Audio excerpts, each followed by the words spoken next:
Hey, this is your boy Jay Steve from the Soul Fresh Podcast. And before we get started, make sure you go to YouTube, smash that subscribe button, and hit that notification bell. Now that that's out the way, let's get it. All right, welcome back to the Soul Fresh Podcast. I'm your host, BK. I'm your host, Jay Steve. Man, we got a great show today, Jay Steve. We got a special guest in the building. Stop it. Yes, My sir. brother. Nice. What's up, man? Yeah, so it's been a minute. It's been a minute. Let's go ahead and introduce and y'all welcome KevinJon to the Soul Fresh Podcast. What's up, y'all? What's up, y'all? This is KevinJon, co-founder of IslandJon VODKA with my dear father, VODKA. Man, we're here, man. We've been in the market since 2018, and for us to be here in 2023, 5 years later, is a miracle. All right, so let's talk about it. Let's talk about it. So, as we do with every guest before we start, before we get started, also, please go ahead and like this video, share it, head to YouTube. If you're watching this on YouTube, make sure you smash that subscribe button. And also hit the notification bell, and also share. But you can also find us on social media on all platforms: TikTok, Instagram, Facebook, at the Soul Fresh Podcast. Steve, where can they hear the audio version? They can hear the audio version also on Amazon Music, Apple Podcasts, and Spotify, or wherever you would like to get your social media podcast, from anyone. Okay. So, as we do with each guest, you are a first timer. Been trying to get you on here for a while, but we both got hectic schedules. So Both have hectic schedules. Before we get started, we got kids, we got businesses. Yeah, man. So before we get started, we always like to go ahead and start off with the first question, which is, tell us about yourself. Who is KevinJon? Who is KevinJon? Well, first and foremost, I'm 43 years old, married, 2 kids, entrepreneur. It's always been a thread throughout my life. And I've had the opportunity over the last 5 years to be indulged in that space. But, Right. I come from a corporate background as well, music as well, from a production standpoint, following that aspiration, that dream in the music industry. What else can I tell you about me, man? Highly motivated and a person God told me to not dream small, but to dream big and inspire others on the way. Right. That's what it's all about. All right. So before we get on our journey, we got to start from the beginning before you talk about now. Take it all the way back. Let's talk about now. Let's talk about the beginning. So, of course, I met you through music. Yes. We have a mutual friend. That mutual friend, this is like probably 2000. That mutual, 2000. It had to be 2000. 2000? Wow, I knew that mutual friend was working on an album, and he called me up, and at that time I was doing spoken words, and so and so he hit me up. It was like, "Hey, I need you to come to my man's house, bro. You should have that track so we can spin it real quick for him." You know what I'm saying? Like that was a key moment. We'll do that in post production. This one on Kiel's. That was the intro for Kiel's album. Yeah. We'll do it in post production. I'll hook it up. And so he hit me up like, come out here to my man's house. And I was like, word. I dropped everything I was doing at the time. Shot out there to Fago Mill. Yeah. And went to this cat's house. I was like, man, who is this cat? He had a crib, studio in the room, man. I'm like, who am I dealing with? I'm like, ain't we the same age? Yeah. Yeah, I was like, okay. I was quite young. Yeah. And so I'm still young. I'm still young. Yeah, for sure. Yeah, so I met the cat, and I was amazed. Mm-hmm. I saw everything he was doing that I had aspired to do, that I was slowly trying to get my foot in that door. And what I saw, it was possible. A person with a home studio. Because at this time, people were still going to the studio. Right. That's this facts. dude I tell you one thing, it was hot as hell in that room. But that room used to get real hot. And so I went over there, dropped my thing, man. He in there pressing buttons. I'm like, man, he hooking it up, man. He got me I want to do. He got me sounding good. Man, you know what? And from that day on, I was like, okay, I got to hit this dude up. Mm-hmm. I like him. And it's so funny that you met him so many years later, and I'd already known him a few years before through the music. you know, that's where, even though we were working together at McDonald's Watson, what's up? Watson Boulevard McDonald's, back when it was still decent to eat at. But and we vibe because we just sit out in his car, listen to music that he was working on with these cats that he, you know, Back in Reno. I'm 16 years old. Well, no, shoot. Yeah, 16 years old. He's a year older than me. And it's like, hold on, dude, you're doing this already? And I'm still in high school at this time. So when you're talking about you see somebody doing something that's your peer, same age, like, hold on, you're doing this already. So I feel you when you say he was already like ahead of the game when we all thought we was at the same level, but it made you inspired to like, okay, I need to be doing something else. Yeah. I need to turn the EQ up just a little bit. Yeah. So we got into the music thing. So, and I will tell you this, and I've told you this story 1,000 times, you know, you would have inspired me to step my game up. And I think 4 months later, as soon as I got that income tax check, I went and bought some speakers, a microphone, a recording mixer, a computer. You know, I had the whole works, whatever. And then that's when we started our journey on doing the home thing and recording or whatever. And then, but ever since then, like I always tell Steve and a few other people, like from that day on, I started bugging the mess out of them. Like, look, can I come through? Can I sit there and just watch? And I just became a sponge because he set the foundation. You know, I always give two people credit for me being involved in music. Well, I guess you could say three. My pops for inspiring me and not knowingly inspiring me, but on the classics, introducing me to the classics, and you know, me being very young and on my own listening to Sade and all that jazz. My dad is a big jazz person, so if you know me, you know that's all I kind of listen to is jazz. As you see, number of jazz albums around me. Shout out to our parents that raised us on good, solid music. Shout out, real. And so, and then my boy Adam. Shout out to Adam Little, Georgia Southern. You know, I met him at Georgia Southern, and we, you know, he introduced me to FL Studio. And then I come home and then I bump into this dude. Everything came full circle, you know? And so just tell us real quick about how you got into music first, because technically you being an entrepreneur, that was your first entrepreneurship goal, right? Right. So first of all, who the hell y'all talking about? Oh, he's being humble. But wow, music. My dad, which will come in full circle with the VODKA thing.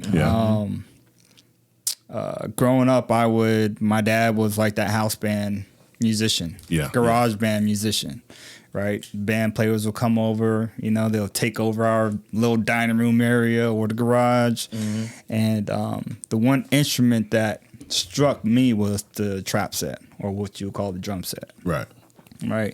And, you know, Quaker oats or porridge, because my family's from the Caribbean, so we call it porridge.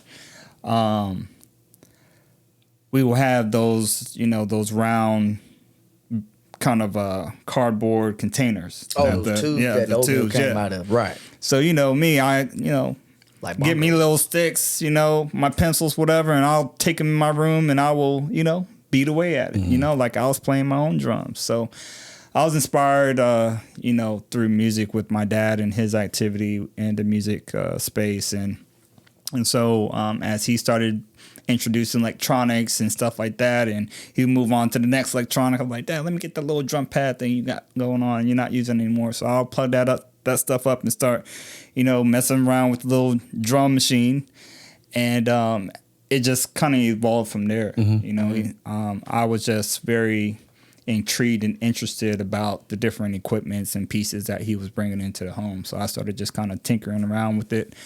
And yeah, man, it was I found a passion, if you will, of just creating. Okay, so being able to create. So that's the music aspect. So now let's take it to the next level. So when, like I say, I met you, you were doing it out of the house, which a lot of us were doing. And honestly, like I say, you motivated me in a lot of ways, and not copying, but motivated me, because as you see, I took that same journey as well. I was working out of the house for a while, and then I opened up my first studio over on Russell Parkway. And so what happened or what clicked to make you say, okay, you know what? I want to take this to the next level and turn this into a business, which was Trunk Classic. Yeah. And then you became a business where you had a more of a brick and mortar, and now you're actually offering services, and we're doing, you're doing it the right way, I guess. Right. So what clicked to make you say, let's do this business thing? Well, there's some years prior to that, before Trunk Classic came into the picture. Rue Records. Yeah. Okay. Started, I forgot about back that. in 99, 2000. Right. So I started out with a couple great friends of mine, Marlon White, Gemini, and Hanif. Hanif. Yeah. Shout out to Hanif, man. And there was another gentleman involved as well. But we were the core of it. Hold on, let me not forget my guy JT, because JT, Jaron Thorne came through, so he became part of that. And these guys were all kind of military cats too, right? I was like the oddball of the group where I wasn't in the military. Funny, me, and then how that goes full circle. Nat put me on to him, and I started doing mixing for him over the web. Sending it to me and me sending it back. But so that's how I know I'm talking him. about Jaron, right? Yeah. So we started that piece, man, just because that whole movement with being independent record label and, kind of grooming your own sound and your own artists and stuff like that was a thing. Right. So we went down that path of creating a production house is what it really was. We're a production house. Right. And just getting our music out there and, trying to figure it all out. And it was really to me, it was a teaching moment, right? Because you go into the space with huge aspirations that you're gonna have a platinum record and you're gonna do this, you're gonna do that, and your aspirations are 30,000 feet, but you ain't accomplished nothing on ground level, right? Especially if you're gonna be underground or you're that you're that small company or unknown artist, you got to go out there and grind. Same way we're doing with the vodka business, right? Yeah. So lessons learned from that. You know what I mean? Like, you don't start at 30,000 feet. You start at ground level and you stay there until they push you up to 30,000 feet. They start lifting up. So it was all a journey, man. And then because of y'all military folks got to go TDY and stuff. And we're trying to release records and trying to get things going. It really kind of, from my perspective, kind of just hampered my aspirations for what I wanted to do with the production. That's a quick question. I hate to cut you off, but people that aren't really from a military town or live in a military town, like such as Warner Robins, the international city, right? Do you think that would affect a lot of artists? Because me seeing it with my own two eyes and you seen it, BK, you seen it. It's a lot of good artists and good music that has come out of this area, just in this small area alone. Do you think what you were just saying about the whole military part of it does hamper some more so other people than just yourself than it did, back then? I would say so. You know what I mean? Like, you have your job, right? That's the military, but the other side kind of hustle or hobby, right? Because we weren't making any money on it. Hobby, if you will. So, that's hobby. But when the military calls you to go somewhere, you got to go somewhere. Right? Exactly. I mean, that's what you signed up for, right? But I couldn't let that stop my aspirations in the music, right? And I'm a type person where I want to continue to learn, develop, get into a space, get around the type of people that are doing what I'm doing, right? And it was very difficult for me to find that in Warner Robins. Well, let me back up. There were people, but just doing it at a high level. Right. Like, they did it for a living. They didn't have a second or third job or whatever the case is, and they just kind of happened to do the music side. Right? That was their thing. Right. So, I found a way to put myself in position to get there, so I went to Full Sail. And that really kind of opened me up to the production side, the industry, learning and development is really what I was shooting for, right? I've heard so much about the school and thankful for, good grandparents that helped get me to that destination. For those who don't know, what is Full Sail? Right. Full Sail. So Full Sail is a media school, right? It's located in Winter Park, Orlando, or Winter Park, Florida. And, if you want to know anything from graphic designs to computer automation to going out being an engineer on the show, being audio engineer, gaming, right? Anything dealing with media, you go there. At the time, it was rated as high as MIT, Right. from a technology perspective, right? So costly. I went there for a year and spent almost 50 grand. But I felt like it was worth it. I got my monies out of it. A lot of people don't, for various reasons. And it led me down a career path where I continue to grow professionally, right? Not so much in music, but after the music bug kind of wore off, I had a desire to be able to take care of myself a little bit more, right? Yeah. I was getting older, mid-20s now, and I'm like, where's my life going? Where's my path? You know what I'm saying? So I got in with a company that did voiceovers for technology, right? We did voiceovers for over 100 languages and dialects, and supported a lot of your Fortune 500 phone applications and kiosks. If you walk through I'm not sure, I've been, 5-6 years departed from there, but if you walk through the Atlanta airport, you hear their voices that we recorded all through their intercoms and at the kiosks and so forth, especially at That's Delta. cool. And GPS. You always wonder where that stuff comes from. GPS too. Yeah, Who does GPS that? as well. Yeah. And one of the notable things that we produced was the first Siri voice for the iPhone 4S. Oh, So that's what's up. so it was a world that I wasn't familiar with. Like, wow, these are actually jobs, right? Voice talent and having an engineer in the studio directing voice talent, saying certain words and phrases and stuff like that. It's actually a thing. And then on the post side, having people editing the audio and mixing it so that it sounds, prominent, and doing compressions and all that kind of stuff, right? So it was kind of in my wheelhouse from what I went to school for. But I got 2 years into that, 2.5 years, I got bored with it. And the company had a hard time with just sales support, and meaning that people that were able to support their salespeople.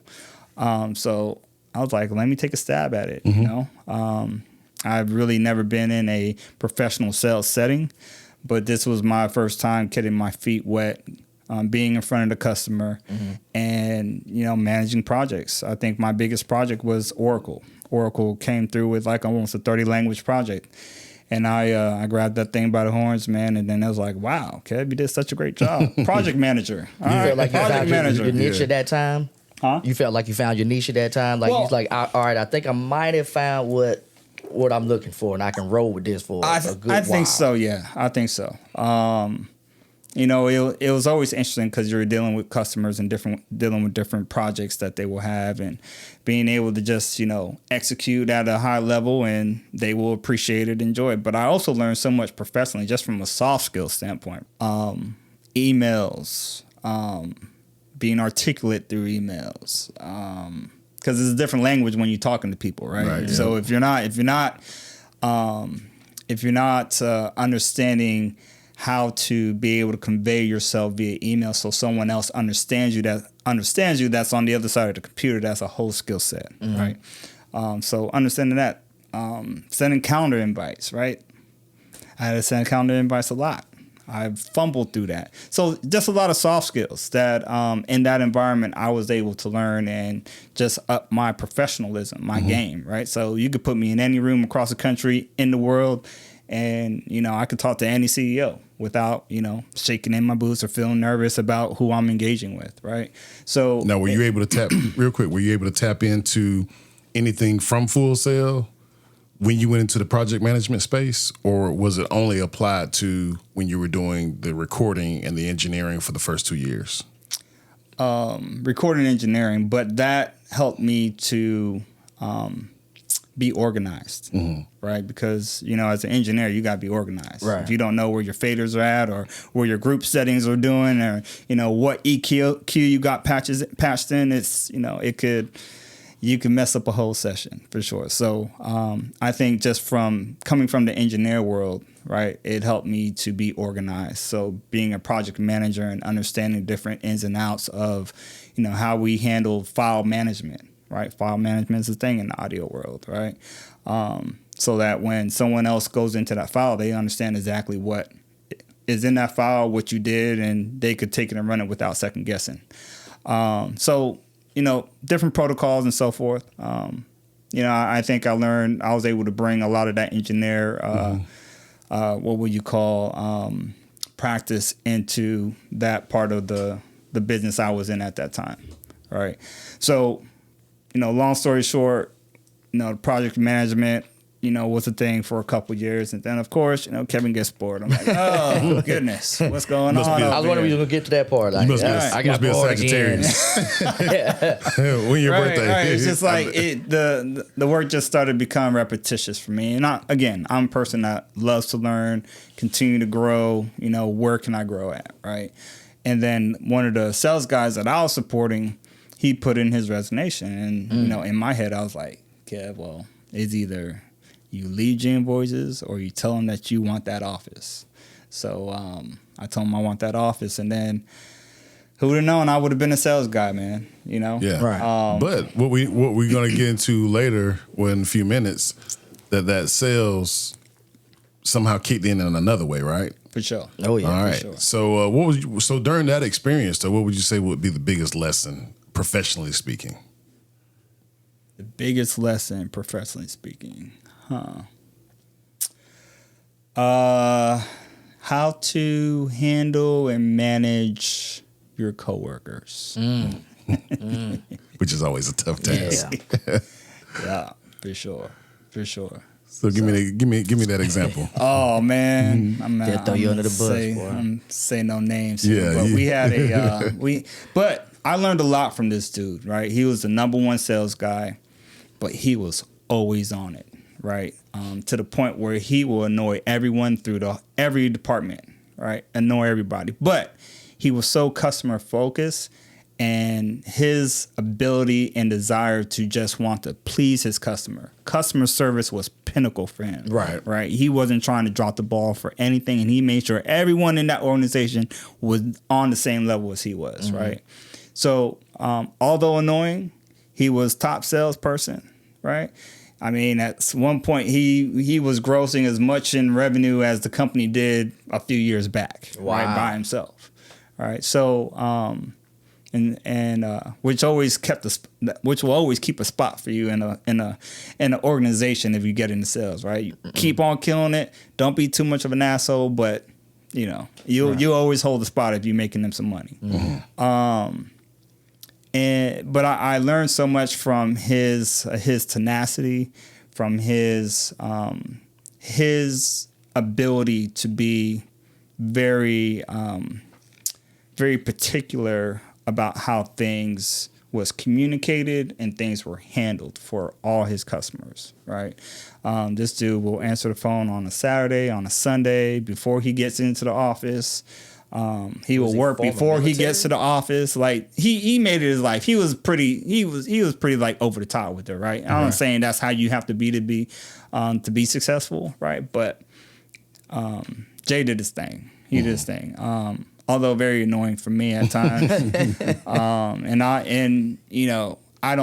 a person, I don't like to be micromanaged. Yeah. You know what I mean? You can't micromanage people that are self-motivated, right? So it just seems like if you're over the top, it doesn't quite mix well. Right. But that's what I've learned is, how to manage that. All right, so we leave GM Voices. Yeah. And let's talk about when that light bulb went off to this next adventure. Oh man! I get a phone call one day. You know how you always call, hey yo, B. Like, you working on something. You got something in the works. Well, my dad, he introduced me to IslandJon vodka back in 2014. Mm-hmm. He sent me a few bottles, like, Kev, this project I'm working on. I'm like, oh, cool, it's vodka. Packaging looked decent. It was in a black bottle with green letters that went vertically up it, saying IslandJon. So mind you, IslandJon, I was familiar with the name. Back in the mid-'90s, my dad created a men's clothing line named IslandJon. Oh. Right? So it was repurposed for this. Right. And when I saw it, I was like, all right, cool. I mean, I probably never seen my dad drink anything more than a Guinness, right? But, vodka was my thing. When I would go out, be at a bar, I'll ask for goose and some cranberry. And if I want to get fancy, I'll throw some pineapple juice in it and call it a day. But 2015, I started, asking my dad more questions about like, hey, what's going on with the vodka thing? And it kind of opened a floodgate of disgruntles of what was going on overseas with it. And from what I understand, it never released commercially, right? And it was kind of really in a test phase of, can we get some sales going, right? Mm-hmm. Like, here's a bottle. Can you go to the BVI and see if they will order a pallet or two or whatever the case is, right? But it was never, from what I understand, it was never commercially brought to market. So I asked my dad, I was like, look, why don't you send me a bunch of bottles and at the time, I don't think I called it tasting. And like I said, we'll do like a little gathering, you know, and we get people tasting the product. We'll get it behind the bar. We'll get it in this environment. Mm-hmm. All right. And I called B up. B called Chauncey and Ron up. I think it's my first time meeting them. And I brought a few people and I told the guy, look, we'll bring 100 people. And I think like 15 showed up. So it's all good though. But we had a good time. We had a good time for sure. Hey, and from that, let's go ahead and pause right there because from that first tasting, I guess you want to say, we have the original bottle. Got the original. This is the look at that original bottle. IslandJon Carib Premium Vodka. Yeah. So peep that original bottle. Yeah. And then we're going to tell you, if you don't know, then we're going to show you where we have gone to, what's next after that bottle. So, quick question just to jump in right fast. Once again, in the beginning when you were talking about how you were inspired by your dad because he had the garage band, everybody coming through, and you were inspired by him. Now, once again, he's tried to bring you into another venture in life, something else that he's working on, has put his passion into. Yeah. Have y'all always had that relationship?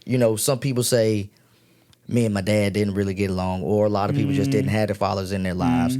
Have you and him always had that good connection, that good father-son bond that people don't usually have, but they would appreciate if they did have it? And when that he's trying to put something, onto you that's going to be positive for you, how people can take that to heed and say like, hey, he's got my back. He knows what probably needs to be done best for me moving forward. So great question. You could say I'm a daddy's boy. Growing up, my dad was a single dad, right? So he took care of me and my older brother and sister for a good period of time. But I would say our bond has been pretty strong, through the years. As it relates to the vodka or the spirit business as a whole, I think my dad saw an opportunity to do something. He's a creative at heart, bless his heart, so the business side of things, he doesn't always kind of, internalize and say, okay, this is how we could go to kind of market to it. Everyone, it's always really easy to, talk about the marketing and the promotion side of any product, right? But, we look at that water bottle there and say, all right, well, what did it take for them to build that bottle? What kind of plastic did they use? Why did they choose a snap cap versus something that you will screw off and just, there's so many different components to it that, me coming in, I didn't realize and didn't understand, but I was very pointed on understanding every aspect of the business because specifically in the beverage world, you could go to a one-stop shop and they could do everything for you and you just be the face of your brand, right? I didn't want that. I'm like, I want to know all the ins and outs. I want to touch every vendor. It takes currently 7 vendors to make an IslandJon bottle, right? You got 3 at the head. You got the capsule. You got the cork. You got the cap strip. And then you got the bottle. Well, now we consolidated the bottle where our supplier that does the bottle, they do the frost and the gold punt. And, we produce the juice, right? So there's a lot that goes in just to produce one bottle. And understanding, how do you go to market? How do you keep your costs down so you could, because you're in business to make a profit, right? So you have to have that blueprint, that scaling model laid out already before you get into that. I didn't. This was all generated. It took 2.5. No, seriously, it took 2.5 years to go to market. And we're talking about. So from that 2015 point, right? That summer, that June of 2015, right? After that event, and you guys gave me all your feedback and all that stuff, I went to work, man. Google was my mentor. I Googled everything possible. I made every vendor I got in contact with give me some bit of advice, give me something. You know what I mean? So everything that I know up to date was all generated. So how do we move on from this bottle to the new bottle I'm about to show? Oh. And so how did you make that decision, which, now that I look back at it, I'm like, okay, yeah, it kind of does look like a wine bottle. It does. I guess because it's black. Right. But then when you showed that new bottle, I was like, oh man, that thing hard. Yeah. That popped. That popped. I was like, okay, I know what this is. now that's some vodka. Yeah, that's vodka. This was vodka. It was straight. But I'm saying when you brought that new bottle in, so how did you go from? So what made you? What feedback or what advice did you get, or did you already have the know to say, you know what, I think we need to kind of rebrand this bottle and go a different direction? The feedback from a few of the guys that attended that event, and I think Al Dixon, he really kind of shifted me mentally to move in a different direction when it came to the packaging. Shout out to Shine. Shout out to Shine. What up, my boy? And so, and through my research, when you look at this bottle, you wouldn't say this is probably a $24.99 bottle. You would probably say this will play closer to a Smirnoff or something lower tier. $12.99, maybe no more than $17.99 at the shelf, right? And through my research, I found that if you're going to play at that level, you need a lot of money to play at that level because this requires volume, right? Requires a whole lot of volume. And so I guess, through whatever business wisdom I had at the time, I was like, we need to go premium. Not only because of a volume and we not having the cash to support it, but when you think about the Caribbean as a whole, people think of tikis and product that's not of upper echelon. When you think of France, you think of upper echelon stuff, right? But when you think of the Caribbean, you don't think of upper echelon product. You think of landscapes and beaches and palm trees, right? So I wanted to change that narrative to say, you know what? The Caribbean is a beautiful, place. People have an affinity for the Caribbean, the beach lines, the waters, all that stuff. So the product needs to represent that, right? It's luxury living. You know what I mean? So we wanted to create a luxury product that people could say, you know what? I will pay that if they saw it on the shelf. So it took us about 1.5 years. I think packaging likely took us the longest through everything else to really nail down, right? I went through, shout out to Eric Blevins. He helped out. DJ Root. He helped out with the first rendition of IslandJon. That's my DJ.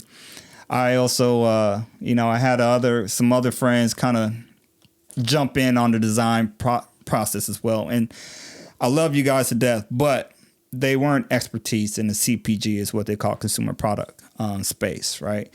And what I learned is that just like an engineer writing music, you just don't get your friend to go engineer your album. Yeah, you go get you a trained engineer that knows what the heck he's doing to engineer your album. Because when your homeboy do it, everything peeking in the red. 100%. So I had to take again that knowledge from music to say I need to find people that are expertise in this space to be able to produce and generate what I'm looking for. And when I spent the money, it was a big spend. But I spent the money. It was in the right space.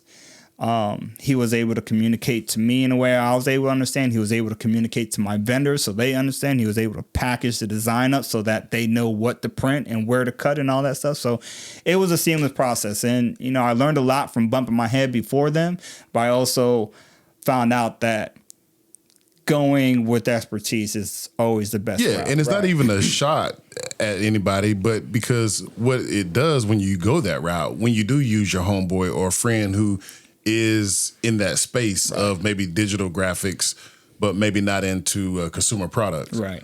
But it helps you figure out what you actually want.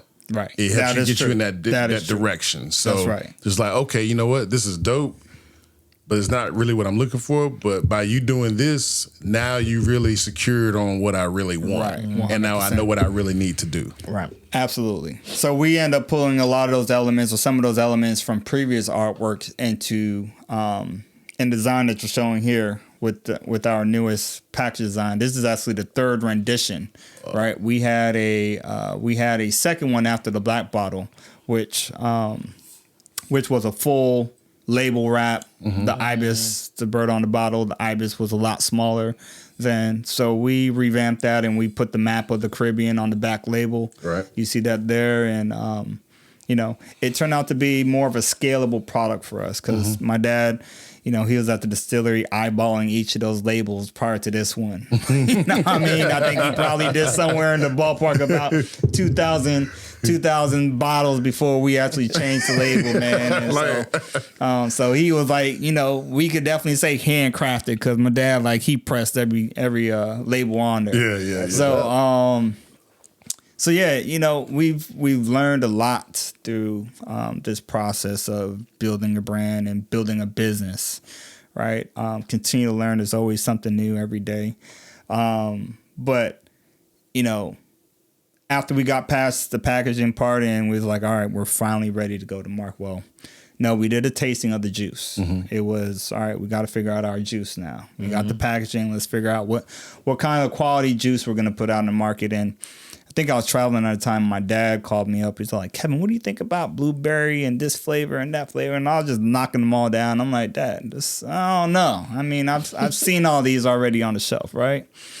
Then he called me. He's all like, Kev, in Trinidad, we had guava trees in the backyard. What do you think about a guava flavored vodka? Well, so you're getting ahead though, right? So first, you just did the premium, right? In this bottle, the first one was not apple, right? When we finally released, we released with 2 SKUs. When we initially released, we released with 2 SKUs. But the one in the black bottle was just the premium vodka, which you're correct, right?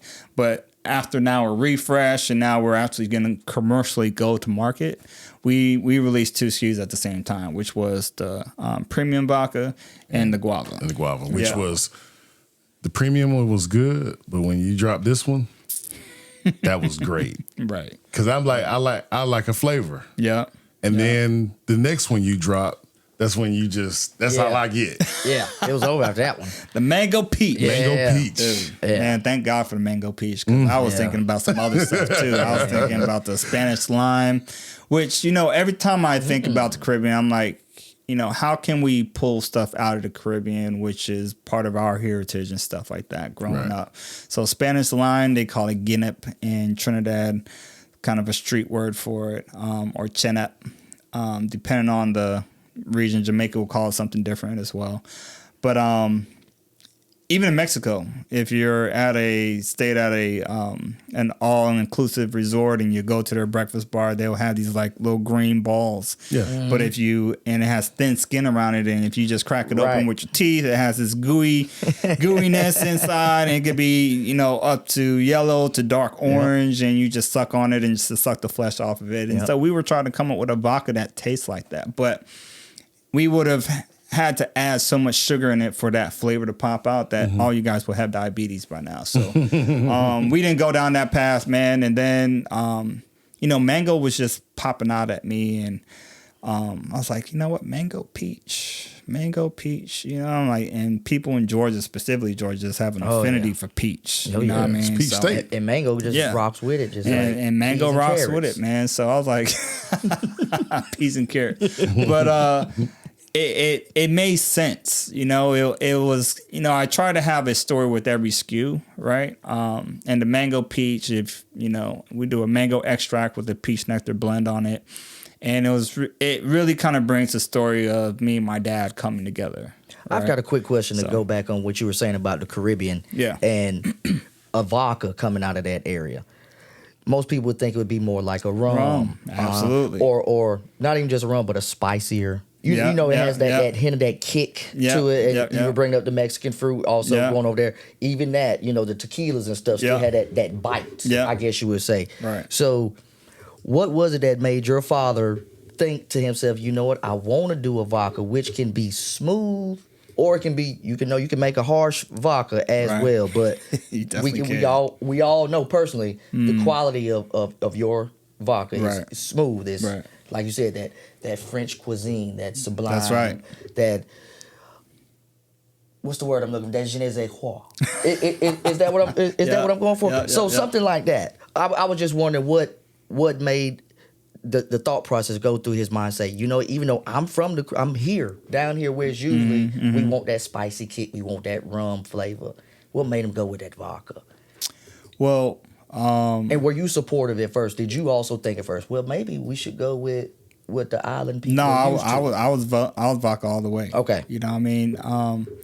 I don't know. I think from hearing my dad and I's conversation, right, he got tipped from a guy in Grenada that they were going to do some trade with between Europe and Grenada, and that the guy said that's like, look, man, I mean, they drink a lot of vodka down here in the Caribbean. And then I took it further to say, you know what, why not create a vodka for the Caribbean to call its own? Right? Because you get all the European brands that go into that region, and, you know, from your Grey Goose, Ciroc to, you know, Belvedere, Absolute, and now Tito's, they all, you know, they're making hay down there, right? So I felt we was on par with, you know, saying, all right, instead of going right with rum, go left with vodka and create a vodka that the Caribbean can call its own. Right. So now we're getting full steam ahead in the vodka. So let's talk about marketing strategy or being in this space. So let's first address this. So we all know when you go into the liquor store, just tons of vodka. Tons of vodka. Man. Oversaturated. So how did it make you feel, or what gave you that competitive know-how to say, you know what, I want to try to compete and put my bottle on the shelf amongst all these? Because the hardest thing that you do when you go in the liquor store is really, especially if you don't have a taste and you just like, I'm going to go to the store and get some alcohol. Let me try this. Yeah. And you looking at all this stuff. So did you have any apprehension about wanting to market a vodka amongst giants and, you know, other, you know, brands that have been out in a while? Or, you know, you just had a hustler mentality that like, F it, we finna run it? Well, a little bit of both, but which is why we spent a lot of time and detail on the packaging, right? Because at the end of the day, if no one knows about your brand and they're just skimming the shelf, right? And the way we package our product is at least going to have you stare at it for about 2 seconds before you move on. Oh, yeah. Right? You're just not going to your eyes aren't going to glimpse over it and move on. You're going to at least take a 2-second shot. Because you got to turn it around. Yeah, and you may pick it up off the shelf to, you know, take a deeper look at it, right? But it's going to have you pause. And that was, I believe, 50% of our battle, right? We had to have appealing packaging on the shelf in order for a customer to even give it a shot, right? Either it looked cute or it looked different, but it caught my eye. Let me try it out. Oh, guava. Oh, haven't tried that before, but I heard of guava. I ate it before. Let me see what this tastes like, right? So, and the guava, coming out with the guava was, you know, pretty ingenious, right? Because I didn't realize that it's the only flavored vodka in the world that is that has that profile. Wow. Right. Wow. That I'm aware of, and I've searched the internet for years and haven't yet found another guava infused vodka. Right. Right. And then I didn't realize this after my first year being in the market in 2018. I still was working a full-time job, but the aggressiveness of the industry is unreal. You know, even in Atlanta's not even a top 10 market, right? From a consumption standpoint, it's not even a top 10 market, but highly aggressive. And, you know, personally, I had to go to my wife like, look, you know, if this thing is going to take off, I have to give it my attention, right? And I was already being pinched, you know, psychologically at the job. I'm like, what else is there for me to do?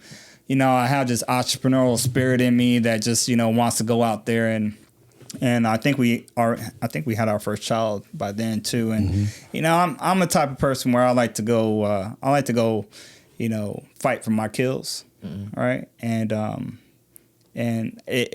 this was kind of the perfect space for me to go, and with an abundance of faith, right? Because you got to bring that element into it. Come into the spirit industry, and everything I've learned up to this day, from music to my professional life to being in sales and being part of other sales organizations, to take everything I learned and put it into this pot. And you got to go out and hustle, man. It's a hustle game. If you don't got the hustle in you, you going to fall by the wayside, because there's someone always up right there tapping you on your shoulder like, hey, bro. No, so With the next idea. Yeah. So have you had any challenges though when we're talking about Black ownership? So I have this thing where I hate it when people put you in a box. Personally, me, when we're talking about business, don't like to be placed in a box. And I always like to say that, no, I'm a business with Black ownership. Right. So have you had any challenges as far as being a Black-owned vodka company in a market in the United States, as far as how the United States moves and dealing with distributors? And, you know, I guess you have to say where you started from is almost like a mom and pop type thing. You got to go door to door. Yeah, we still mom and pop and door to door. Yeah, you got to go. You got to hit the ground, and you got to go talk to these people. And as you know, a lot of these stores have been taken over by different cultures. Right. So you're dealing with different people. Right. So have you had to maybe earn your respect, or has the respect of a serious businessman kind of proven itself, or has there been any kind of struggle? Business is a struggle. Yeah. First and foremost, right? Especially if, you know, it wasn't given to you to just take over and say, hey, I've done it all already. You just manage it, right? But, you know, starting from the scratch and, you know, trying to build something up is a struggle in itself, right? I would say the different cultures that took on, you know, these retailer operations was to our advantage. You know, not everyone was kind. I've gotten kicked out of stores, right? Just because my passion was just, you know, maybe a little overwhelming, right? But you know, if you don't get kicked out of a store at least 2 on your journey, you're not doing it right. You ain't trying hard enough. You're not trying hard enough, right? You gotta at least get kicked out of 2 stores, right? But I would say that I think the whole emphasis on Black-owned businesses didn't really kind of percolate until George Floyd thing, right? I think that's when more of us started kind of paying attention to more of us out in the space. And just through news media outlets just emphasizing, a new situation with a cop and a Black man or whatever happened, right? I think those really kind of accentuated a lot what was going on in the world, and, you know, what we were looking at every day to say, oh yeah, we need to support each other more, right? Hate to say it that way, but I think those are the things that really kind of took it over the top for us. Right. But some of our challenges, man, is really B2B Black-owned businesses, right? Specifically with restaurants, owners, right? I'm in Atlanta, one of the blackest cities in America. True. Right? When you come to the city of Atlanta, the number of Black-owned restaurant bar owners is like 80 to 20. You know what I mean? And there's a bunch of them out there, right? And I get it. It's all economics, right? But to your point, don't purchase IslandJon because I'm black and you just want to do business with black, but for the sake that the product is quality, it's top notch. It won platinum and triple gold for its taste profile, right? You can't deny 100 judges that gave it that status, right? But buy it because it's good. But the caveat is that we just happen to be black and we're doing business together. Yeah, exactly. You know what I mean? And those are the challenges that I get because let's just take IslandJon and me out of the picture because I know enough. I could say this, right? If we had at least 50% of them be very intentional, say, you know what?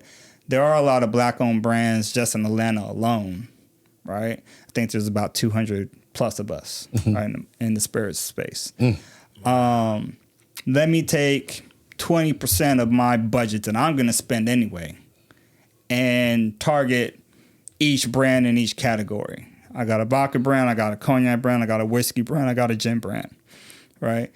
And let me just, build out a small menu for these guys and say, you know what? This is our black owned. This is me being intentional about supporting black owned and see what goes. And you can rotate that stuff in and out, but you're spending 20-30% of your budget that you're going to spend anyway. Why not try to recycle that back in with us, right? And again, don't buy it because it's just we're black, but let the product speak for itself. And we just so happen to be brothers, man, and we rock with it. Right. Man, I did not know it was that many spirits to compete with. That just takes the competitive nature. That's just in the black-owned space, right? But you got thousands out there, man, thousands and thousands. Do you feel like there's an issue also with the lack of support, or do you see that?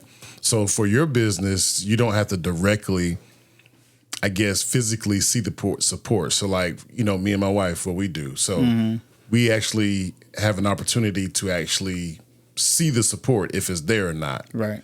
But for you, you're more or less, I guess, dropping off to distributors, so you don't really see the demographic makeup right away. Right. So, but from a social media standpoint and doing business in person, like you said in Atlanta, is there a lack of support From us. Because we tend to have that issue sometimes, We do. I won't say there's a lack of support. And I think not we bashing could. us, I just could. I bringing think something we to could be a little more intentional about supporting. Yes. Right. So the other day I was in a liquor store and I came across a young lady that was restocking her bar. She has a bar. She bought all this stuff, right? And I was saying, I just peeked in her basket. I'm like, hey, you got anything black on in there? It's like, no. And was standoffish enough to not even inquire that, hey, could you turn me on to something, right? She stuck to her guns of what she bought, and that's fine. But again, showing intentionality of how can I support my people in this space? If we don't support us, how are we supposed to elevate? Right. Do you know think what I it's mean? more so of that mentality that still goes back? Some of us within our own community still feel like we can't have a premium product of anything, no matter whether it's vodka or a car, I don't think so. I think what happens is because of the lack of access to funding to be able to market our brands to a level as those bigger guys. True. We're not able to build the trust with the community as fast, right? As these guys have been in the business for a long time, right? And, that's part of IslandJon's problem is that we're a good product, but we just haven't built trust with the customer, right? Because once you build trust with the customer, now your popularity level goes up, right? And building trust takes a while, right? And unfortunately, we can't really, if we fumbled in the past, we can't fumble too often where that trust starts to diminish over time, right? We have to continue to build that trust over years. And you got to earn, you have to earn the customer dollar, right? It shouldn't just be given to you, right? Earning someone's money that they went to work 40 hours for to put in their pocket to go spend somewhere should be earned trust, right?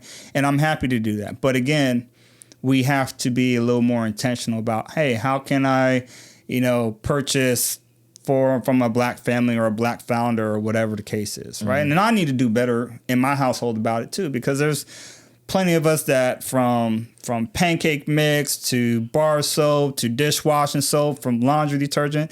I mean, we just take the spirit industry out of it. There's a lot of us in different verticals that are doing amazing things that no one knows about. Yeah. Again, access to cash to be able to market at that level as a Tide or a Clorox, you know what I mean, is not available to us. So we have to grind a little harder for it. But if the Black American consumer is intentional about it, we wouldn't have to fight as hard for it. Yeah, you know? and I've been trying to be intentional. It's funny you mentioned that because I just bumped into a young lady who took over some ownership for. We're trying to get on the podcast, so she might be coming on. Wait to see if she reaches out, but she's over a beauty supply store, right?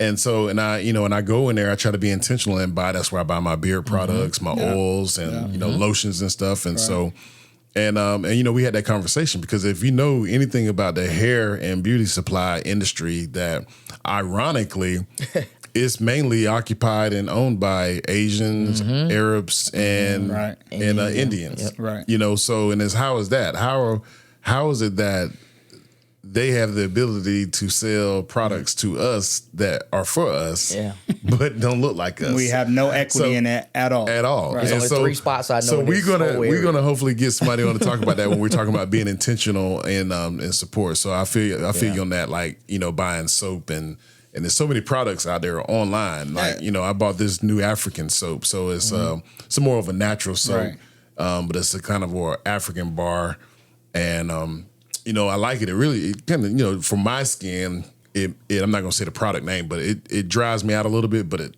it's got a good lather and it smells great, but it's natural. You know, it's organic or whatnot. There's some great perfumes out there for men and for women. You know what I mean? Like, but the Estee Lauders of the world and all them are in your face constantly, so that's what's on your mind. You got to think about it. Coke is probably the #1 recognized brand around the world. Yeah. The reason being is because they never stop running a commercial, all right? Because they always know Pepsi's right behind them saying, all right, stop, and I'm going to be right there, right? Yeah. So front of mind, that whole front of mind thing is important, right? Which is why we always have, you know, people out in stores. You know, shout out to Rashad Powell. Shout out Rashad. Right. I was just about to get to that. I was about to say, since you don't, I'm sure you don't do it all by yourself, you a one-man team. No, I was gonna say, what does the IslandJon team look like now, fast forward to 2023? Yeah, man. Nothing happens without a team, bro. Especially just at the level of this business and just a product that you're trying to get into consumers' hands.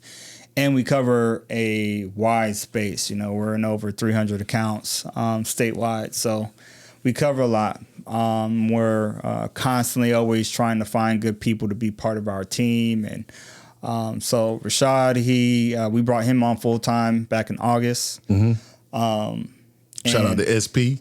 Yep. Shout out to SP, man. But, you know, Shaw just has shown so much heart, man, that, you know, he wants to learn, he wants to get better, he wants to, you know, execute at a high level. And, you know, we go way back with Shaw. Oh, yeah. You know what I mean? We go way back. And Soul Theory, baby. Yeah.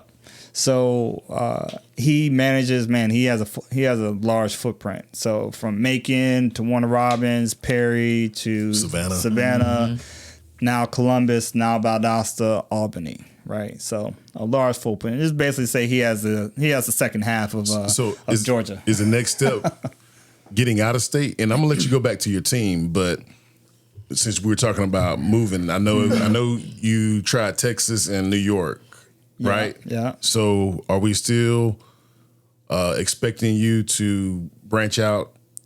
We're gonna do it smartly, right? Because there's no paycheck for someone that says, oh, I'm in all 50 states and, you know, every one of those accounts purchase one time, but you don't see any reoccurring purchase, right? And that's where the company builds and you build brands, right? It's not through the initial purchase, right? So my strategy and what I've learned is that I'm only adding another region or another state unless I have someone on the ground like a Rashad to be able to work the market. Gotcha. Right? because we're not doing traditional marketing. We're not having billboards everywhere. We don't have commercials running. We don't have all the extra stuff that your big boys play with, right? And even with that, right?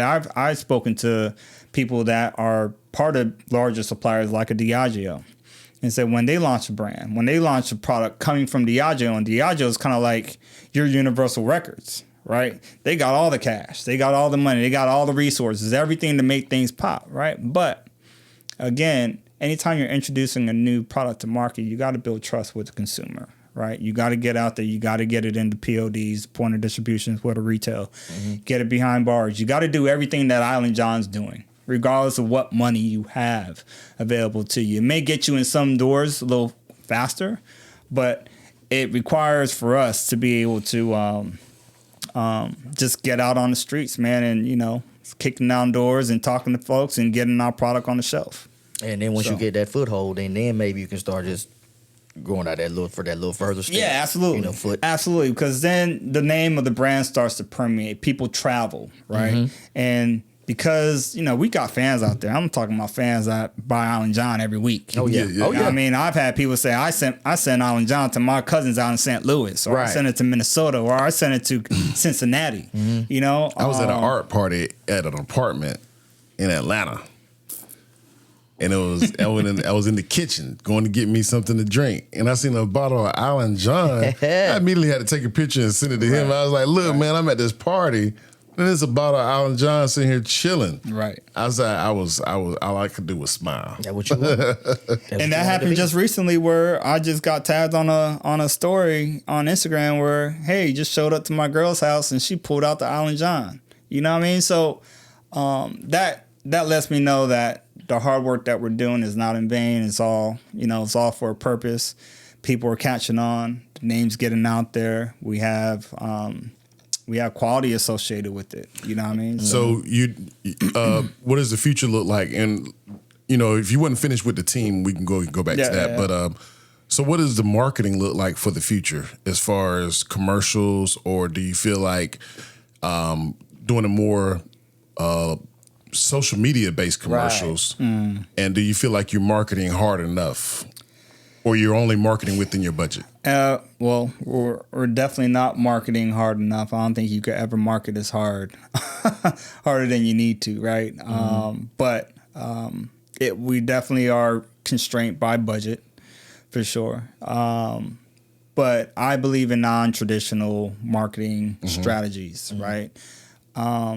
I've seen brands that come into this space with millions of dollars behind them, put product on billboards, have commercials, have the best floor displays in retail stores, right? 2 years later, they're nowhere to be found. Right. Or they're at the bottom shelf because, typically if you ever see a brand like that used to be top at the bottom, they're being phased out, right? So I've seen it all. So from my belief is we have structured a program, a go-to-market program that has worked, which is all grassroots, right? We're getting brand ambassadors in the stores. We're doing tastings. That's happening every weekend. We're doing some social media stuff that could improve and get better. But we're constantly doing one thing right, and that's getting product in people's hands, right? The other stuff, as we continue to grow and climb, the other stuff will start to kind of fall organically in our lap because we've created enough smoke in the sky for people to say, what is that? What's going on there? And start walking towards it, right? And I always believe that you got to go deeper before you go wide, right? And going deeper is you got to build that fire, and building that fire, you got to get the smoke up in the air, right? Remember when I did the car show back in things, like, man, if you had some people grilling out here, get the smoke up in the air, we would have more people. Same thing. Yeah. The same thing, man. You gotta get that smoke and that smell up in the air so that you bring people wondering, what is that smell? What is that smoke? What am I hearing? You know what I mean? Where's that coming from? And when you're able to get that energy going out in the marketplace, man, that's when things, I won't say start getting easier for you, because you earned it along the way. Those doors just start to open. So I tell you what, speaking of that car show, man, it was about 130 degrees out there that day. It sure was, man. I remember Kiel's head was peeling for like 2 weeks. Bro. Oh, I'm going to have to drop some pictures in post. For sure. So we wrapping. You got something else? No, I'm laughing. So we wrapping it up and getting to the end of the podcast. So I have an important question to ask. So we talking about the VODKA is going well. We moving. We're talking about strategy. You know, you sound busy. Oh yeah. Tell me, how do you manage? Because you mentioned in the beginning that you are married with children.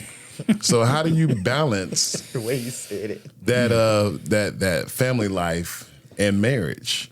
Because those are two that's you know, I'm married, and that it can be a challenge. It's another job. It's a full-time job. Yeah, it's a full-time job. Because you have to be moving. And being dad is full-time job. Yeah, you got to So stay. really, you got about 4 jobs, right? Oh yeah. It's How do we manage that? very delicately. Man, I tell you, the road to success is imbalanced. Mm-hmm. You know what I mean? There's going to be sacrifice along the way. Mm-hmm. Hopefully the sacrifices aren't detrimental where, you know, relationships are destroyed through it. You know, you hear a bunch of entrepreneurial stories that, you know, they're on to their second and third wife, whatever the case is, because, you know, for various reasons. Right? Got to get married 3 times to get to a billion. You know, but I think it all comes down to just being on the same page and understanding what the purpose is. Right. When you understand what the purpose is, it makes that journey easy. It makes the sacrifice a little easier. You know what I mean? And also being intentional. You know, me as a father to say, you know what, my kids are 5 and 7. And they're going to need more of daddy as they continue to get, you know, because I want to put them in sports and get them more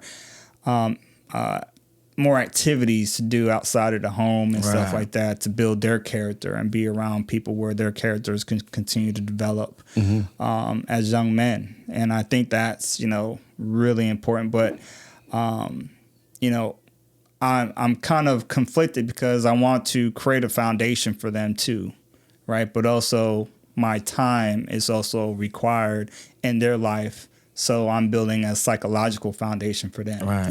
You know what I mean? So it's you know, you kind of give it up to God and say, hey, God, make a way. You know what I mean? And I think, you know, through purpose and faith that has come to fruition somehow. Yeah, it's all about trust and faith. And it's almost like a little analogy here or metaphor. You know, sometimes when I'm driving and we're on the interstate going, you know, going to Florida or something, and it's raining hard. You can't see nothing. Right. Windshield wipers going. Yeah. My wife is over there, antsy, getting nervous. She's scared, sweating. But I'm driving. I'm keeping it cool because guess what? Really, all I need you to do is trust me that I will get us there. I can't see, but I'm watching those red keep it lights. in the road. I'm keeping my eye on those red lights in front of me, and we're going to get to this destination surely and safely. And so I look at that whole analogy as a business format. If I'm always, you know, I'm kind of like you. We as we know, we're real good friends, and so we have a lot of similarities in our beliefs. But I always try to, you know, I always come into my wife with something new because what I'm doing today might not be what I'm doing next year. You know, I'm all over the place. If the light bulb You goes are a off, little bit more than myself. yeah. If the light bulb goes off, Yeah. I go for it. And so I've got a good wife that supports that. And, you know, and kind of runs with it. But she will, you know, speak up and say, you know, do you think that's a good idea right now? Do you think you need to add anything else onto your plate? You know? And so They're sometimes. definitely good for that. Yeah, so else. sometimes even if you can't see and you want to say, trust me, sometimes you also do have to take that advice and say, you know what, maybe now might not be a good time or, you know, so But also, you know, when you're on the interstate and it's, you know, raining cats and dogs for that hot second, and then, you know, the sun breaks and it seemed like it never rained at all. Yeah. Right. That's knowing that you know, stay focused through the process, through the journey, and there's always going to be a sunny day ahead. Yeah. Steve, you got anything else? No, I'm just reflecting on that. Like you say, it's gonna be light at the end of the tunnel. Yeah, always. All right, my friend. Before we wrap it up, I will go ahead and say, man, I really glad you came onto the show and checked us out. Sure. Just like to go back to the beginning of our conversation. You know, you've always been, more of like a beacon for my journey or whatever. You know, our long conversations about business and offering just good advice, or whatever, and us, playing a little tennis back and forth as far as on our words and ideas. But I definitely am proud of you. Appreciate it. I remember when it was just, when you were talking about it on the phone, and then from the first party, and then all the other tastings, and just to see how it has grown. And like I say, I smile every time I see somebody who is a friend of mine on Facebook, post a picture of it or whatever, and it's like I can see your moving, especially here on one of the cities that you actually used to live in. And they always say you got to start from where you're from. Right. And you might not be born and raised here, but you're from here. You got roots. Yeah, you got roots. Yeah, you do. Yeah, you got roots here now. Yeah. You So, can say that. and you know what I'm saying? I'm just proud of where the journey has come from. And, just to see IslandJon, come from this, to this. Yeah. And, it's just like I say, it makes me proud of you to walk into a liquor store and I see a whole bunch of them on the shelf or whatnot. It's on my family's liquor trays. That's in their what's houses, up. like in their cabinets or whatnot. That's what's up. Yeah, they Yeah. So, Trust that. my dude, Trust that. my man. Yes, sir. Indeed, man. So, Appreciate y'all. At the end of each podcast, and we do this thing called 5 words. Oh, and okay. my 5 words are winging it. so just follow me here on these 5 words. Okay. All right. So if you're familiar with the podcast, at each end of the podcast, we do this thing 5 words, and I give you 1 word. You don't think about it. You just let me know the first come to thing. your mind. Yeah, first thing that come to your mind, and you just go with it. Okay. All right. So the first one we're gonna go with family. Beautiful. IslandJon. Journey. MPC. Beats. Yeah. Trunk Classic. Legendary. New York. Where it all began. Roots. Yeah. All right. Hey, y'all give it up for our guest, Kevin John. Yes, sir. IslandJon VODKA. And Kevin, Appreciate go ahead and give your shout outs and your promos for IslandJon VODKA. Tell them how to get it. Tell them how to and get it. everything. Tell them Yes, how sir. to Yes, get sir. it. So shout out to Pops, Mr. Levi John.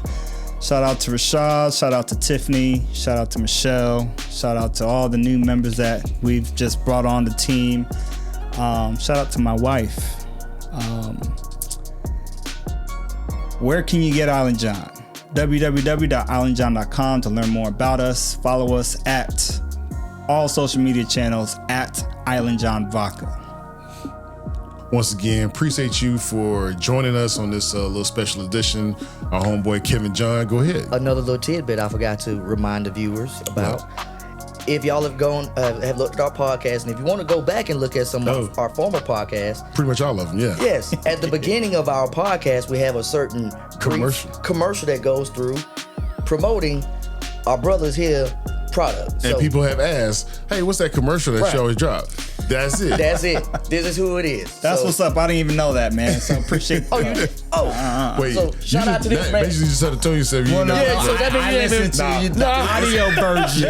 I Okay, listen to all right, the we'll audio take that. version. Yeah, y'all audio see, version don't have he audio. still goes and chase. That's right, it does. Yeah, we do. But he still checks out the audio, which y'all can too at the same time. That's But go, And he is go always check out the he is YouTube always on the video road. We don't sometime, want you. though. We don't want you driving and watching. Yeah, that's right. All right. Yeah, but so, but yeah, thank you for checking us out. Once again, you can go ahead and find us on YouTube at the So Fresh Podcast. Sir. Be sure to smash that subscribe button, like the video, Yes. share it, tell a friend, email it, text it, whatever. friend. You can always also find us on social media on Instagram, TikTok, Facebook at the So Fresh Podcast. And Steve, tell them where we can get the audio version. Audio, you can get it on Spotify, Amazon Music, Apple Podcasts. That's where I listen. And wherever you get your podcast on social media. All right. As we always say, I'm your host, BK. And I'm your host, Jay Steve. Peace. Peace. Thank you for checking out another episode of the So Fresh Podcast. If you want to catch the audio version, make sure you go to Apple Podcasts or Spotify. And if you want to check out the video version, make sure you head on over to YouTube. And when you get there, hit that like button, smash that subscribe button, and go ahead and turn on that notification bell. And in the meantime, until the next time, keep it 100 Be blessed.